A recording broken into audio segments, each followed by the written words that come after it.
من يهده الله فلا مضل له ومن يضلل فلا هادي له وأشهد أن لا إله إلا الله وحده لا شريك له وأشهد أن محمدا عبده ورسوله أرسله بالهدى ودين الحق ليظهره على الدين كله ولو كره المشركون اللهم صل على محمد وعلى آل محمد كما صليت على إبراهيم وعلى آل إبراهيم إنك حميد مجيد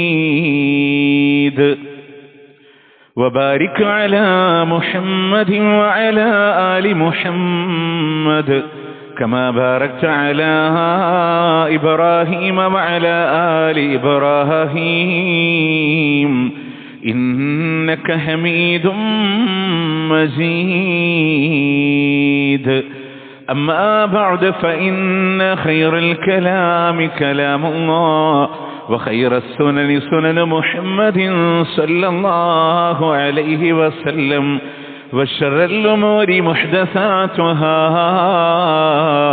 وكل محدثة بدعة وكل بدعة ضلالة وكل ضلالة في النار يا أيها الذين آمنوا اتقوا الله حق تقاته ولا تموتن إلا وأنتم مسلمون أعوذ بالله من الشيطان الرجيم بسم الله الرحمن الرحيم يا بني آدم خذوا زينتكم عند كل مسجد وكلوا واشربوا ولا تسرفوا إنه لا يحب المسرفين. പ്രിയ സത്യവിശ്വാസികളെ വിശ്വാസിനികളെ, അല്ലാഹു റബ്ബുൽ ഇസ്സത്തിന്റെ വിധിവിലക്കുകൾ ജീവിതത്തിന്റെ ഇതര മേഖലകളിൽ പാലിച്ചുകൊണ്ട് ജീവിതം മുന്നോട്ട് നയിക്കണമെന്ന് ആദ്യമായി എന്നോടെന്ന പോലെ നിങ്ങളോടും ഓർമ്മപ്പെടുത്തുകയാണ്, വസീയത്ത് ചെയ്യുകയാണ്. അല്ലാഹു സുബ്ഹാനഹു വ തആല നമ്മളുടെ ജീവിതത്തിൽ നൽകുന്ന പരീക്ഷണങ്ങളിലെ ഒരിക്കലും അനുഭവിക്കാത്തവർക്ക് നിർവചിക്കാൻ കഴിയാത്ത ഒരു പരീക്ഷണമാണ് വിശപ്പെന്ന് പറയുന്നത്. അല്ലാഹു സുബ്ഹാനഹു വ തആല അത്തരം ഘട്ടങ്ങളിൽ നിന്ന് നമ്മളെ ഓരോരുത്തരെയും അല്ലാഹു കാത്തുരക്ഷിക്കുമാറാവട്ടെ.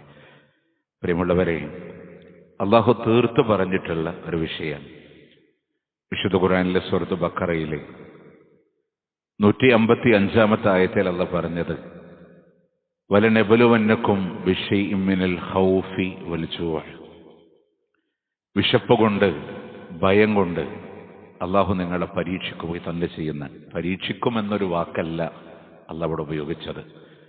വലനബ്ലുവന്നകും, നിങ്ങളെ നാം പരീക്ഷിക്കുക തന്നെ ചെയ്യുമെന്നാണ്. ആ ഒരു പരീക്ഷണത്തെ ഈമാനിന്റെ ഭാഗമായി ഫേസ് ചെയ്യേണ്ടി വന്നാൽ അവിടെ ക്ഷമ അവലംബിച്ചുകൊണ്ട് മുന്നോട്ട് പോവാൻ, അള്ളാഹുവിൽ അഭയം പ്രാപിക്കാൻ അള്ളാഹിന്റെ ഖുർആൻ നമ്മളോട് പറയുന്നുണ്ട്. അതോടൊപ്പം തന്നെ നിരന്തരമായ ഒരു പ്രാർത്ഥനയും നമ്മളിലൂടെ ഉണ്ടാകണം.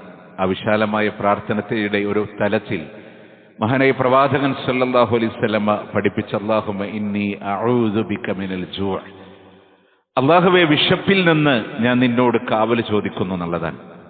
ഒരുപക്ഷെ എൻ്റെ വാക്കുകളെ കൊണ്ടോ ഈ ഒരു ഖുത്ബ ഇന്ന് കേട്ട് ഇവിടെ നിന്ന് പിരിഞ്ഞു പോകുമ്പോഴോ എൻ്റെ വാക്കുകൾക്ക് പോലും നിർവചിക്കാൻ കഴിയില്ല അതിൻ്റെ ഡെപ്ത് എന്താണ്, ആഴം എന്താണെന്ന്. ഒരുപക്ഷെ നമ്മളാരും വിശപ്പെന്താണെന്ന് അറിഞ്ഞ് ഭക്ഷണം കഴിക്കുന്നവരല്ല.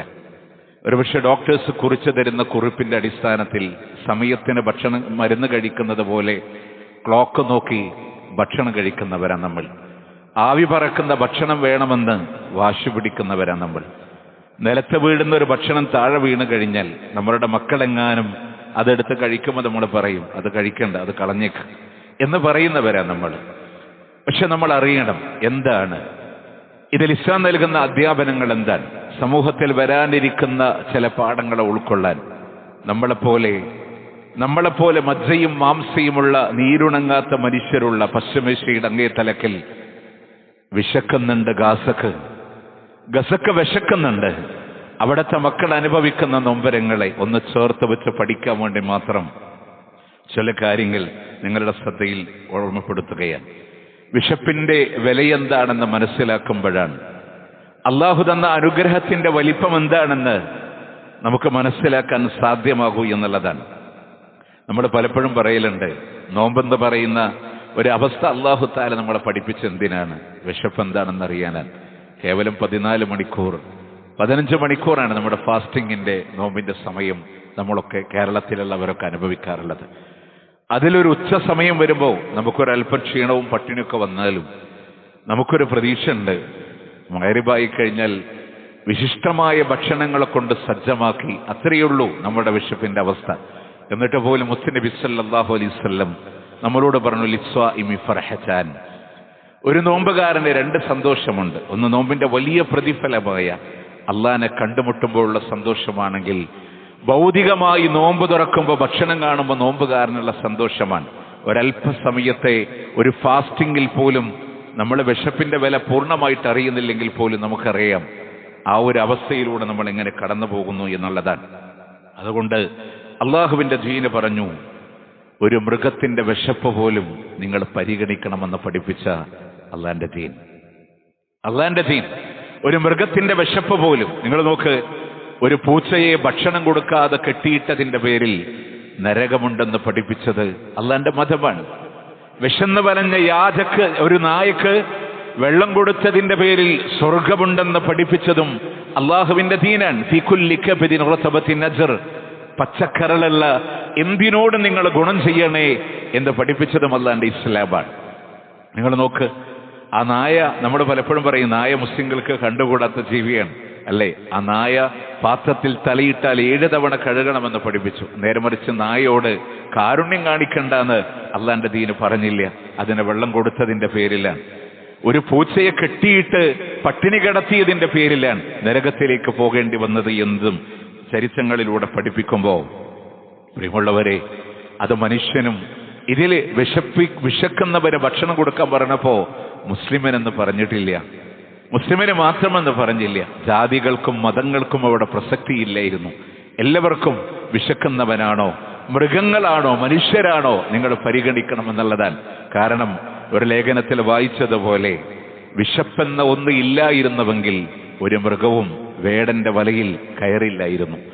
വിശപ്പ് എന്ന ഒന്നില്ലായിരുന്നുവെങ്കിൽ ഒരു വേടനും വല വിരിച്ചു വെക്കില്ലായിരുന്നു. അത് വല്ലാത്തൊരു വൈകാരികതയാണ്. എല്ലാവർക്കും ആ നേരത്തെ ഭക്ഷണം എന്നുള്ളത് വലിയ വിഷയമാണ്.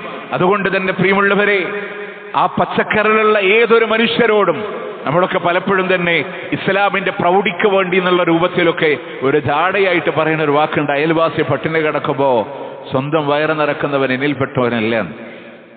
അത് കേവലം ഒരു വാക്കല്ല.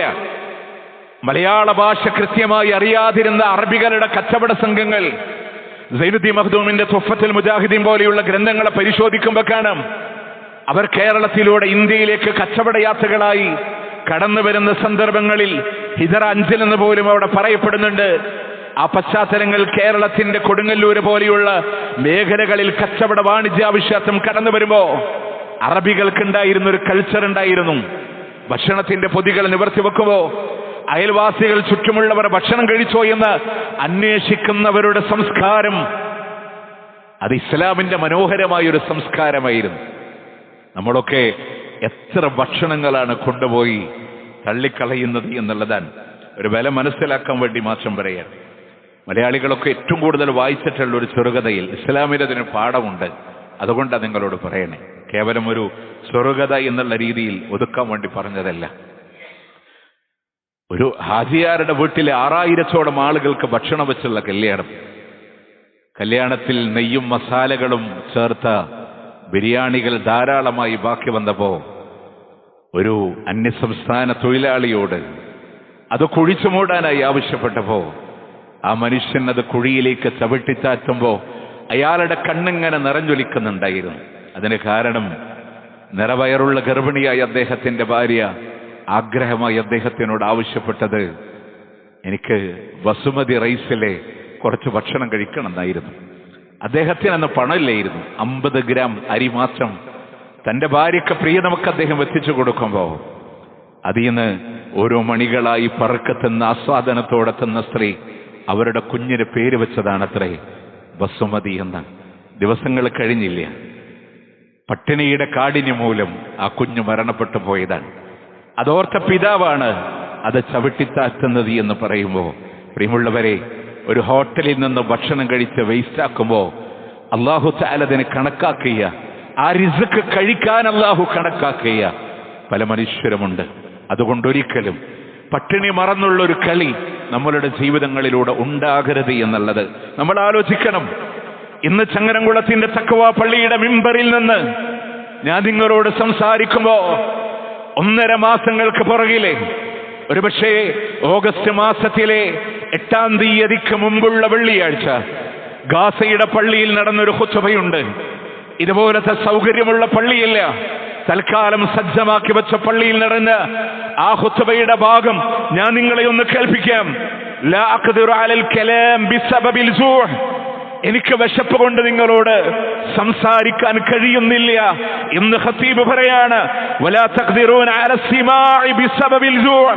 വിശപ്പ് കാരണം എന്റെ സംസാരം നിങ്ങൾക്ക് കേൾക്കാനും കഴിയില്ല. അതുകൊണ്ട് നിസ്കാരത്തിന് വേണ്ടി നമുക്ക് നിൽക്കാം. പ്രിയമുള്ളവരെ, 10-25 വേർഡുകളിൽ മാത്രം ഒതുങ്ങി നിന്നൊരു ഖുത്ബയായിരുന്നു ഒരു പള്ളിയുടെ ജുമഅയിൽ മിമ്പറിലൂടെ നടന്നത് എന്ന്. പള്ളി എന്ന് പറയാൻ അവർ സജ്ജമാക്കിയ ജുമഅയുടെ സൗകര്യങ്ങളിൽ ഗാസയുടെ പള്ളിയുടെ മിമ്പറിൽ ഖതീബ് പറയുമ്പോ, എന്റെ പ്രിയമുള്ളവരെ, നിങ്ങൾ ആലോചിക്കുന്നുണ്ടോ? ഒരു വിശപ്പിന്റെ കാഠിന്യം കൊണ്ട് ഒരു ഖതീബിനൊരു വാക്ക് പറയാൻ ശേഷി കിട്ടുന്നില്ല. കേട്ടിരിക്കാൻ ജനങ്ങൾക്ക് അവരുടെ വിശപ്പിന്റെ കാഠിന്യങ്ങൾ കഴിയണില്ല. എന്റെ പ്രിയമുള്ളവരെ, നമ്മൾ അറിയണം, ആ വിശപ്പിന്റെ വില അറിയാനാണ് ഭക്ഷണത്തിന് വേണ്ടി കാത്തു നിൽക്കുന്ന, എവിടെയോ കുറച്ചു വരുന്ന ഭക്ഷണങ്ങൾക്ക് മുമ്പിൽ ക്യൂവിലൂടെ വേച്ച് ഭക്ഷണത്തിന്റെ മുന്നിൽ വരുമ്പോ കുഞ്ഞു മക്കൾ കുഴഞ്ഞു വീണ് മരിക്കാൻ ക്യൂവിലാണ്. ഭക്ഷണത്തെ മുന്നിൽ കണ്ട് അതിലേക്ക് കൈയെത്തിക്കാൻ, അതിലേക്ക് നടന്നെടുക്കുമ്പോ കുഴഞ്ഞു വീണ് ഗാസയുടെ മക്കള്, ഫലസ്തീനിന്റെ മക്കള് പടഞ്ഞു വീണ് മരിക്കുമ്പോ പാരച്ചൂട്ടിലൂടെ ഈജിപ്തിൽ നിന്ന് അയക്കുന്ന പാരച്ചൂട്ടിലെ ഒരു പാരച്ചൂട്ട് ഭക്ഷണമായി വന്നിറങ്ങുമ്പോ അതിന്റെ മേലെ തടിച്ചുകൂടുന്ന മക്കള് ഭക്ഷണത്തിന് വേണ്ടിയിട്ടാണ്, ഒരു നേരത്തെ അന്നത്തിന് വേണ്ടിയിട്ടാണ്. പ്രിയമുള്ളവരെ, ഇതുവരെ 17,000-ത്തിലധികം വരുന്ന മക്കളാണ്, കുഞ്ഞുമക്കളാണ്, പിൻസോമനകളാണ്.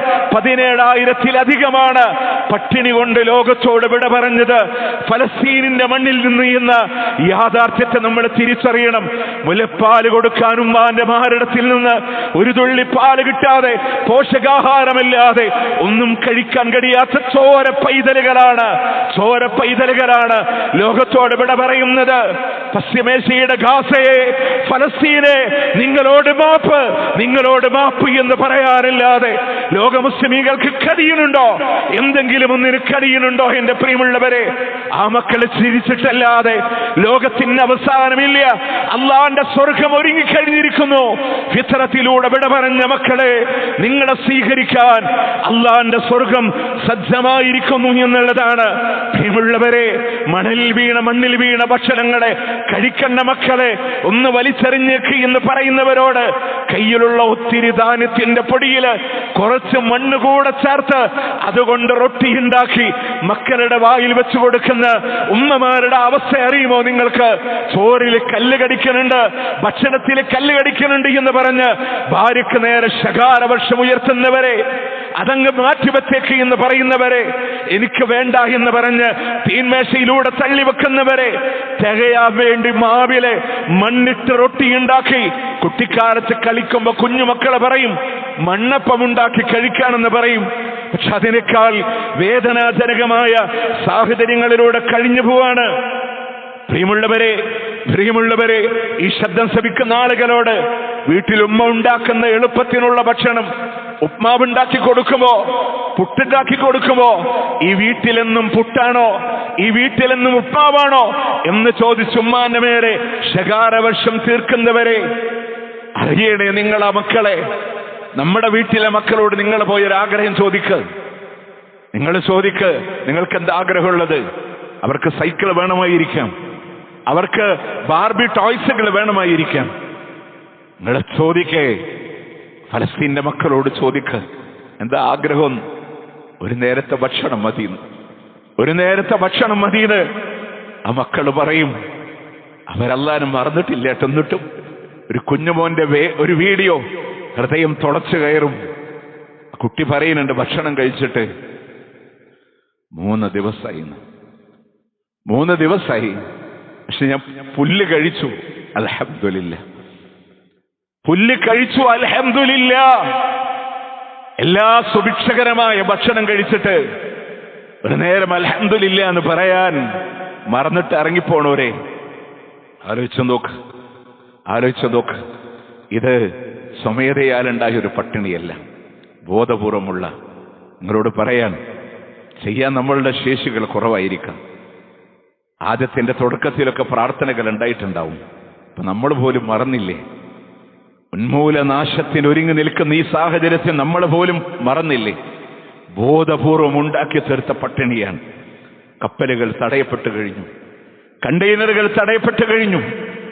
എന്നിട്ട് പോലും ഈജിപ്തിൽ നിന്ന് ബോട്ടിൽ പയറും പരിപ്പുമാക്കി, അരിയും പരിപ്പുമാക്കിയിട്ട് ആ ബോട്ടിൽ ഇങ്ങനെ ഇട്ടുകൊടുക്കാൻ സന്നദ്ധ പ്രവർത്തകരുടെ നമ്പറും വെച്ചിട്ട് 3 ദിവസം കഴിഞ്ഞിട്ട് ഒരു ഡോക്ടറുടെ കോള് വന്നു. ആ നമ്പറിലേക്ക് ഈ ഭക്ഷണം കിട്ടി, 10ഓളം ബോട്ടിലുകൾ ഞങ്ങൾക്ക് കിട്ടി. ചില മക്കൾ ബോട്ടിൽ കിട്ടുമ്പോ അതിന്റെ മേലെ കണ്ണിങ്ങനെ ചേർത്ത് വെച്ചിട്ട് അവർക്ക് വേണ്ടി ദുആ ചെയ്യുന്ന കാഴ്ചകൾ ആലോചിച്ചു നോക്ക് നിങ്ങൾ, ആലോചിച്ചു നോക്ക് നിങ്ങൾ. ആ രീതിയിലൂടെ പ്രിയമുള്ളവരെ മനസ്സിലാക്കണം, അവർക്ക് വേണ്ടി പ്രാർത്ഥിക്കണം.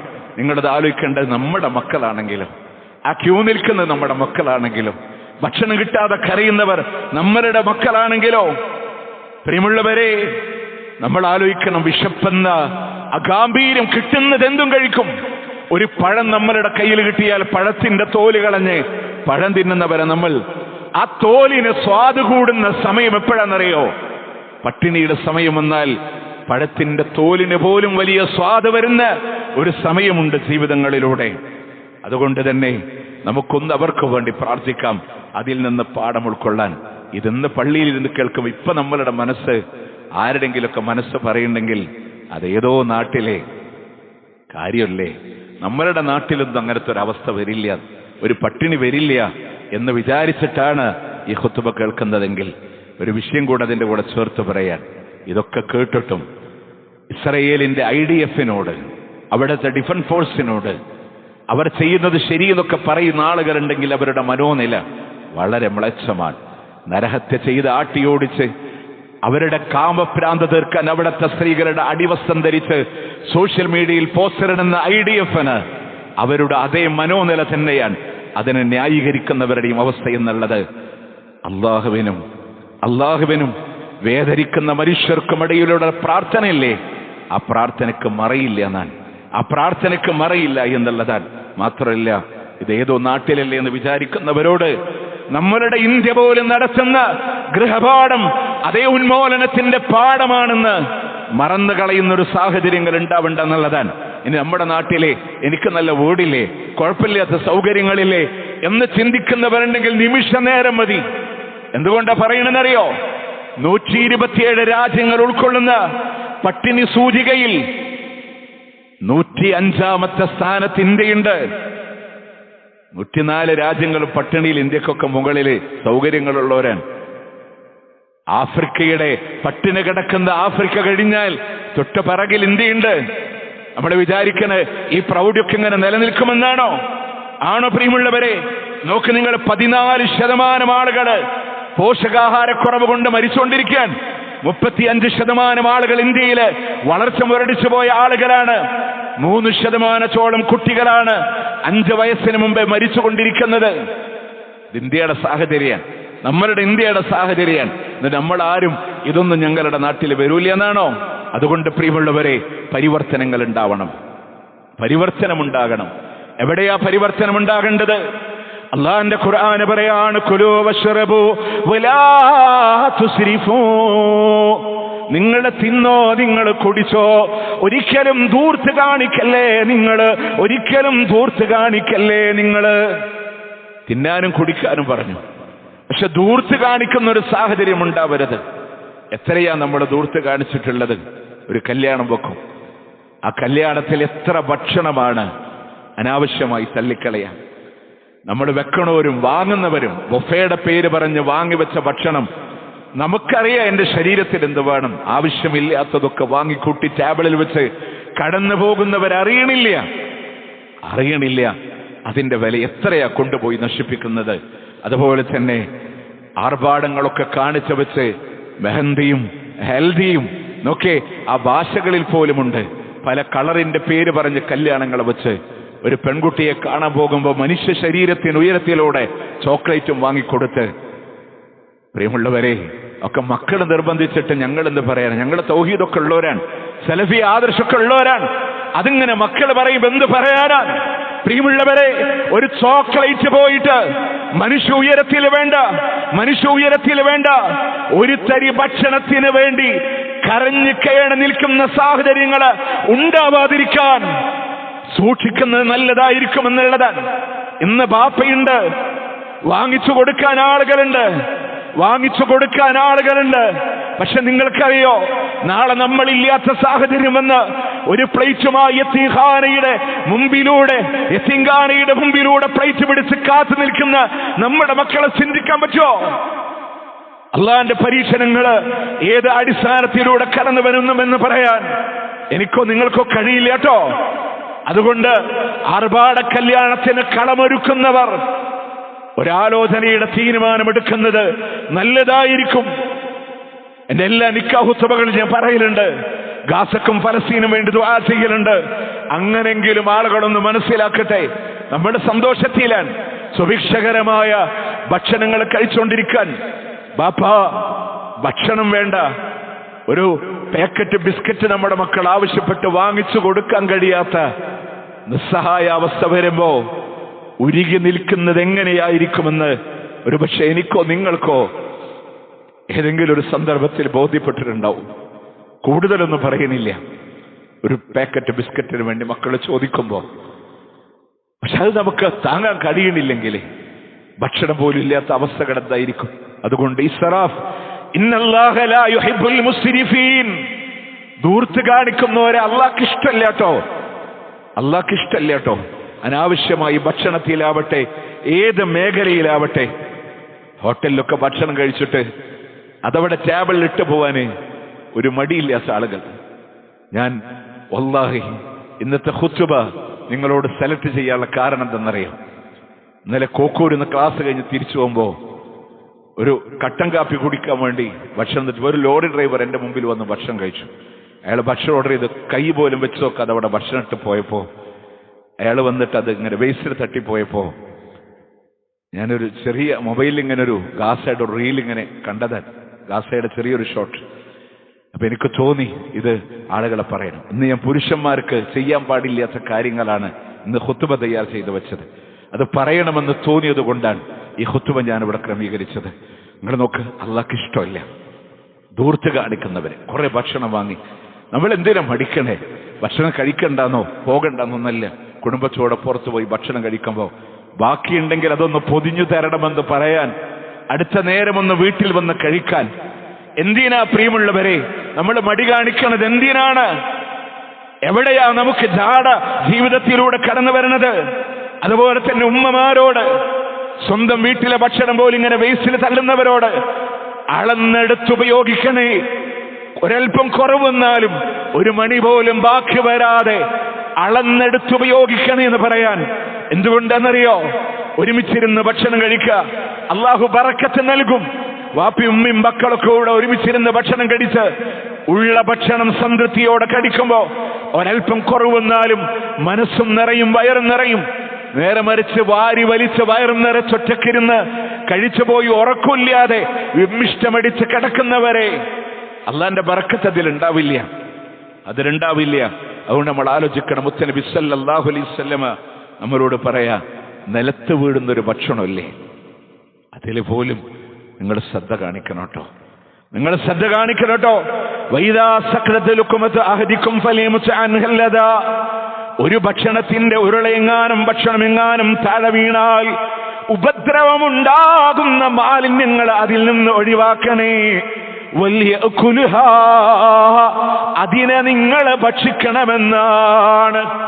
ആ മാലിന്യത്തിനെ മാറ്റി വെച്ചിട്ട് ആ ഭക്ഷണം നിങ്ങൾ കഴിക്കണം. ശൈത്വാന് വേണ്ടി നിങ്ങളത് ബാക്കി വെക്കല്ലേ, അത് നിങ്ങളെ കഴിക്കണം. അവിടെയാണ് ഞാൻ പറഞ്ഞത്, മക്കളോട് നമ്മൾ അത് കളഞ്ഞേക്ക്.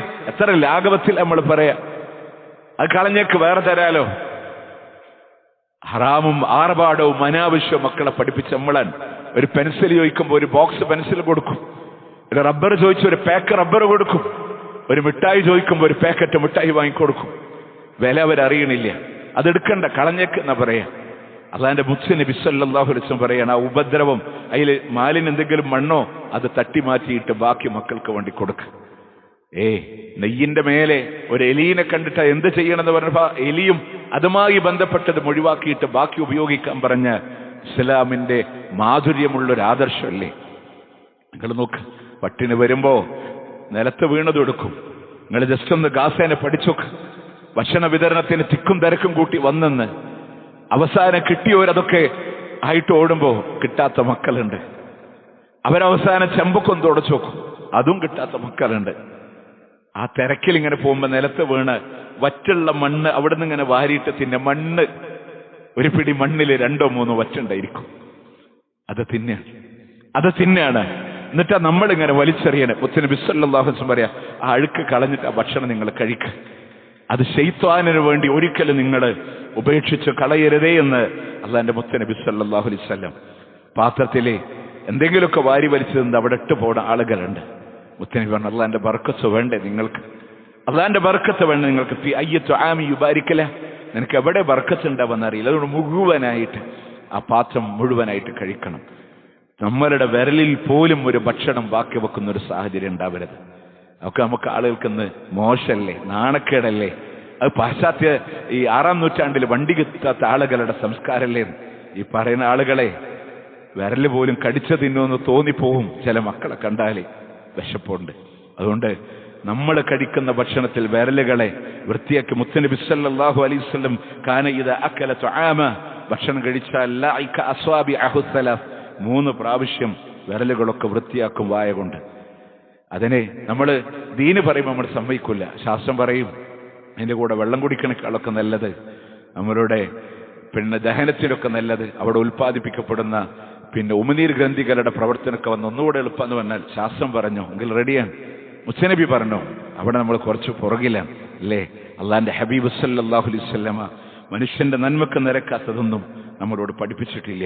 അതുകൊണ്ട് പ്രിയമുള്ളവരെ, ഉൾക്കൊള്ളാൻ, ജീവിതത്തിൽ മനസ്സിലാക്കാൻ, വിശപ്പെന്നുള്ളത് ഒരിക്കലും പറയാനും നിർവചിക്കാൻ കഴിയാത്ത ടേബിൾ ഭക്ഷണത്തിന്റെ മേലെ കൈവെക്കുമ്പോൾ കുട്ടനാട്ടിലും ആന്ധ്രയിലൊക്കെ ഉള്ള ഒരുപാട് പാവങ്ങൾ ചേറിൽ കാല് വെച്ചുണ്ടാക്കി തന്ന ആ അരിയില്ലേ, നമ്മളിങ്ങനെ തട്ടിക്കളയുമ്പോൾ ഓരോ മണി പറക്കിയെടുത്തിട്ട് ഒരുപക്ഷെ പണ്ട് കാലത്തെങ്കിലും കൊയ്യാനും കറ്റെടുക്കാനും നിലമുഴുതാനും മണ്ണ് കൊണ്ടുവരാനും അതിനെ കുത്താനും അതൊക്കെ എടുത്ത് ശീലമുള്ള ആളുകൾക്ക് അറിയാൻ പറ്റും.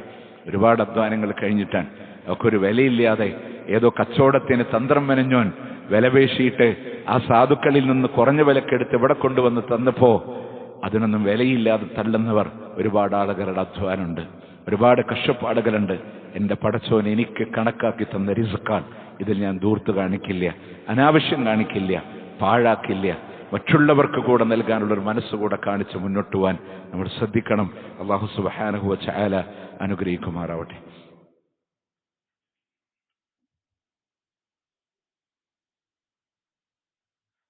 അൽഹംദുലില്ലാഹി റബ്ബിൽ ആലമീൻ والعاقبة للمتقين ولا عدوان إلا على الظالمين. أصلي وأسلم على رسوله النبي الكريم وعلى آله وصحبه أجمعين. ما بعد، اتقوا الله يا عباد الله. അള്ളാഹുവിനെ സൂക്ഷിച്ചുകൊണ്ട് ജീവിക്കണമെന്ന് ഒരിക്കൽ കൂടി ഓർമ്മപ്പെടുത്തുകയാണ്, വസിയത്ത് ചെയ്യുകയാണ്. പ്രിയമുള്ളവരെ, ചില പരിഹാര പ്രവർത്തനങ്ങൾ അള്ളാഹിൻ്റെ ദീന് നമ്മളോട് പറയുന്നുണ്ട്. നമുക്ക് അള്ളാഹിൻ്റെ ഖുർആൻ ഓതുമ്പോൾ ഹദീസുകളെ വായിച്ചു നോക്കുമ്പോൾ പലതവണ റിപ്പീറ്റ് ചെയ്തൊരു വാക്ക് കാണാൻ പറ്റും. അത്ഇമുത്ത്വആം, ഭക്ഷണം നിങ്ങൾ ഭക്ഷിപ്പിക്കണം കേട്ടോ. നമ്മൾ മറ്റുള്ളവർക്ക് കൂടെ ഭക്ഷണം കൊടുക്കണം. അങ്ങനൊരു ശീലം നമ്മളിൽ ഉണ്ടാവണം. പല തെറ്റുകൾക്ക് പോലും പ്രായച്ചിത്തമായും കഫാറത്തുകളായും അതുപോലെ തന്നെ ഫിദിയകളായും പഠിപ്പിച്ചിടത്ത് കാണാൻ പറ്റും. അരി കൊടുക്ക്, റിസ്ക് കൊടുക്ക്, ഭക്ഷിപ്പിക്ക്, അല്ലേ? ആ പട്ടിണിയുടെ വില എന്താന്ന് പറഞ്ഞു. അള്ളാന്റെ മതത്തിനെ കളവാക്കുന്നവൻ ആരാന്നറിയോ? എന്ന് പറഞ്ഞിട്ട് അള്ളാഹ് പറഞ്ഞു, അനാഥ മക്കളെ ആട്ടിവിടുന്നവനും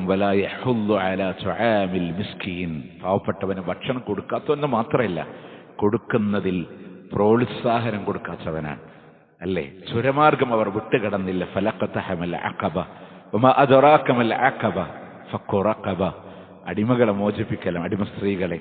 ഔ ഇത്ആമുൻ ഫീ യൗമിൻ ദി മസ്അബ, നല്ല പട്ടിണിയുള്ള ദിവസത്തിലെ ഭക്ഷിപ്പിക്കലാണ്. യതീമൻ ദാ മഖറബ, അടുത്ത ബന്ധുള്ള അനാഥ മക്കളുണ്ടാവും. ഔ മിസ്കീനൻ ദാ മത്സറബ, മണ്ണ് പുരണ്ട സാധു. ഒരുപക്ഷെ കുറച്ച് പുറകിൽ നമ്മൾ ചിന്തിക്കുമ്പോൾ മണ്ണ് പുരണ്ട സാധു എന്താണ്? തഫ്സീറുകളിലൊക്കെ നല്ല ദാരിദ്ര്യത്തിലുള്ള പാവപ്പെട്ടവരെന്ന് പറയും. ഇന്ന് മണ്ണ് തിന്നുന്നവരെ കാണുമ്പോൾ നമുക്ക് ബോധ്യപ്പെട്ടിട്ടില്ലേ? റോഡ് സൈഡിൽ ആളുകൾ കൊണ്ടുവന്നിടുന്ന വേസ്റ്റിൽ നിന്ന്, പ്രിയമുള്ളവരെ, അതിന്റെ പരിസരത്തുള്ള മാലിന്യം നജസൊന്നും മൈൻഡ് ചെയ്യാതെ ഇരുട്ടിൽ കിട്ടിയ പ്രകാശം പോലെ ആരോ തിന്നു വെച്ച ഭക്ഷണത്തിന്റെ ബാക്കിയിൽ കൈവെക്കുന്നവർ നമ്മളുടെ നാട്ടിലുമില്ലേ? അതുകൊണ്ട് ആലോചിക്കുക, അവർക്കൊരു നേരത്തെ ഭക്ഷണം കൊടുക്കാൻ സാധ്യമായാൽ അതിന് അൽഹംദുലില്ലാ എന്ന് പറയാൻ. അതുകൊണ്ട് തന്നെ ഒരു കാര്യം കൂടെ പറയാൻ, നമ്മളുടെ ശരീരത്തിന് ഭക്ഷണം കൊടുക്കുക എന്ന് പറഞ്ഞത് നമ്മളുടെ ശരീരത്തിന്റെ ശാരീരിക വിഷയമാണ്. പക്ഷേ അയൽവാസി പട്ടിണി കിടക്കുമ്പോൾ അവനെ ഭക്ഷിപ്പിക്കുക എന്ന് പറയുന്നത് ആത്മീയ വിഷയമാണ്. അയൽവാസിക്ക് ഭക്ഷണം കൊടുക്കാൻ അള്ളാഹിന്റെ മുമ്പിൽ ചോദ്യം ചെയ്യപ്പെടുന്ന ഒരു വിഷയമാണെന്ന് കൂടെ മനസ്സിലാക്കുക. അതിലവിടെ ജാതി പറഞ്ഞില്ല, മതം പറഞ്ഞില്ല. അവനൊരു മനുഷ്യനാണോ അവരെ പരിഗണിക്കുക. അനാഥ മക്കളുണ്ടാവും, യതീമുകളുണ്ടാവും. ഭക്ഷണം കൊടുക്കാൻ, നഷ്ടപ്പെട്ടു പോയ വാത്സല്യങ്ങളെ തിരിച്ചു കൊടുക്കാൻ. ലോകത്ത് പട്ടിണി എന്തെന്നറിഞ്ഞ് ലോകത്തിന്റെ മുത്ത് സല്ലല്ലാഹു അലൈഹി വസല്ലം ലോകത്തോട് തന്ന അധ്യാപനങ്ങളാൽ, അല്ലേ?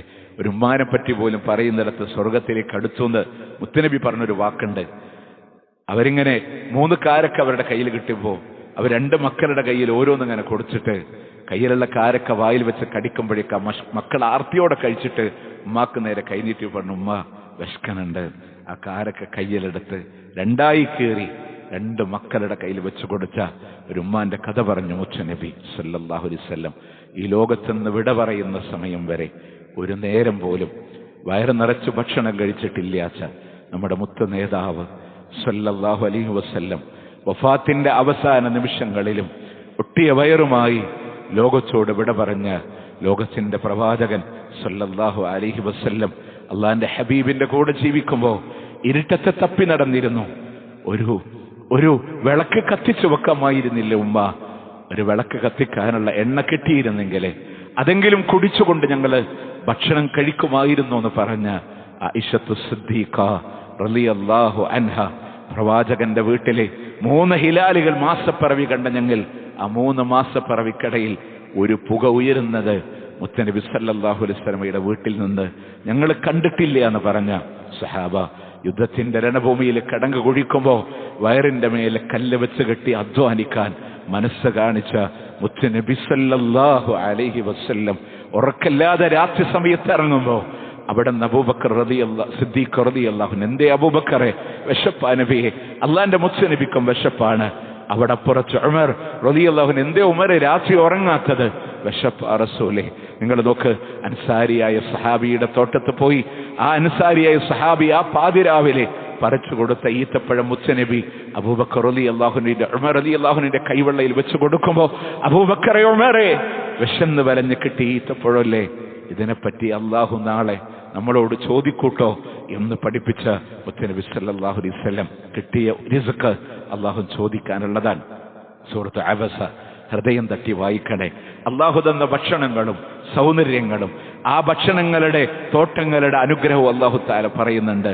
നിങ്ങൾക്ക് വേണ്ടിയിട്ടാണ്. അതുകൊണ്ട് അള്ളാഹ്ക്ക് ശുക്ർ ചെയ്യാൻ, തന്നതിന് ശുക്ർ ചെയ്യാൻ, ഒരു അള്ളാഹുവിൻ്റെ പരീക്ഷണങ്ങളെ മനോഹരമായി കടക്കാൻ, ലോകത്തിൽ നിന്ന് പാഠം ഉൾക്കൊണ്ട് മുന്നോട്ട് പോകാൻ നമ്മൾ തയ്യാറാവുക. പ്രിയമുള്ളവരെ, വിശക്കുന്നവരെ സ്വീകരിക്കുന്ന അവിടെ നിന്ന് പാവങ്ങളെ കൈത്താങ്ങാവുന്ന ധനികന്റെ ഭക്ഷണത്തിലെ ദരിദ്രന്മാരില്ലാത്ത സൽക്കാരങ്ങൾ എത്ര മോശമെന്ന് പഠിപ്പിച്ച ഇസ്ലാം, സമ്പന്നരെ മാത്രം സ്വീകരിക്കുന്ന സൽക്കാരങ്ങളിൽ നിന്നൊക്കെ വിട്ടുനിൽക്കുന്ന അങ്ങനത്തെ സൽക്കാരങ്ങളല്ല എൻ്റെ എന്ന് തീരുമാനിക്കുന്ന ഒരു മനോനിലയിലേക്ക് നമ്മൾ കടന്നു വരിക.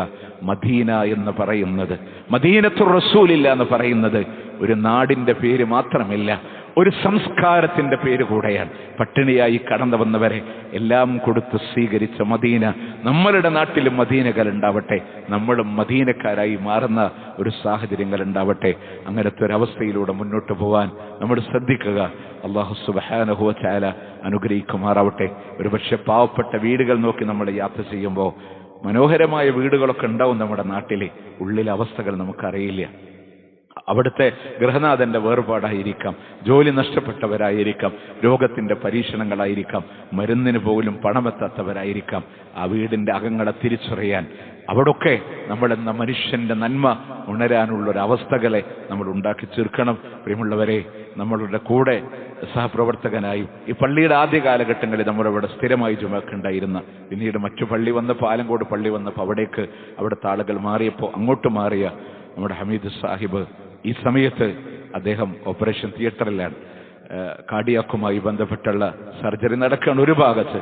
തൊട്ടപ്പുറത്ത് അദ്ദേഹത്തിൻ്റെ ഉമ്മ ഹോസ്പിറ്റലിൻ്റെ ICUവിലാണ്. ഒരു കുടുംബത്തിൻ്റെ വലിയ പരീക്ഷണ പ്രയാസങ്ങളിലൂടെ കടന്നു പോകുന്ന ഘട്ടമാണ്. അള്ളാഹുവേ, അവർക്ക് രണ്ടുപേർക്കും ഷിഫാജിൽ നൽകി നീ അനുഗ്രഹിക്കണേ അല്ലാഹ്. ആ കുടുംബത്തിന് സമാധാനം നൽകി അനുഗ്രഹിക്കണേ അല്ലാഹ്. പൂർണ്ണ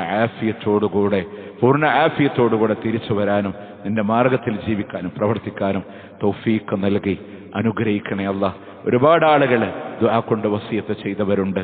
മിമ്പറിൽ വെച്ച് പ്രാർത്ഥിക്കണേ എന്ന് ദുആ കൊണ്ട് വസിയത്ത്. 80% എല്ലിൻ്റെ പൊടിഞ്ഞു പോകുന്ന ഒരവസ്ഥ വന്ന് സർജറിക്ക് ഇന്ന് വിധേയമാക്കപ്പെടുന്ന ഒരു കുഞ്ഞുമോനുണ്ട്. കണ്ണൂരിൽ നിന്ന് വിളിച്ചു പറഞ്ഞതാണ് ദുആ ചെയ്യാൻ. അങ്ങനെ ഒരുപാട് ആളുകൾ എല്ലാം അറിയുന്ന റബ്ബേ, ഖൈറ നൽകി നീ അനുഗ്രഹിക്കണേ അല്ലാഹ്, ഖൈറ നൽകി അനുഗ്രഹിക്കണേ അല്ലാഹ്. അല്ലാഹുമ്മ അഗ്ഫിർ ലിൽ മുഅ്മിനീന വൽ മുഅ്മിനാത്ത് വൽ മുസ്ലിമീന വൽ മുസ്ലിമാത്ത് അൽ അഹ്യാഇ മിൻഹും വൽ അംവാത്ത് ഇന്നക മുജീബുദ് ദഅവാതി യാ ഖാദിയൽ ഹാജാത്ത്. اللهم أعز الإسلام والمسلمين وأذل الشرك والمشركين. اللهم انصر إخواننا المسلمين في فلسطين. اللهم انصر إخواننا المسلمين المضاعفين المجاهدين في فلسطين. اللهم كن لهم نصيرا ولا تكن عليهم. اللهم ارحم موتاهم واشف مرضاهم وتقبل شهداءهم. اللهم افتح المسجد الأقصى. اللهم افتح المسجد الأقصى. اللهم افتح المسجد الأقصى. اللهم لا تسلط علينا من لا يرحمنا. اللهم ربنا آتنا في الدنيا حسنة وفي الآخرة حسنة وقنا عذاب النار. ربنا تقبل منا، ربنا تقبل منا، ربنا تقبل منا إنك أنت السميع العليم، وتب علينا إنك أنت التواب الرحيم، واغفر لنا يا غافر المذنبين. وصلى الله على نبينا محمد وعلى آله وصحبه أجمعين.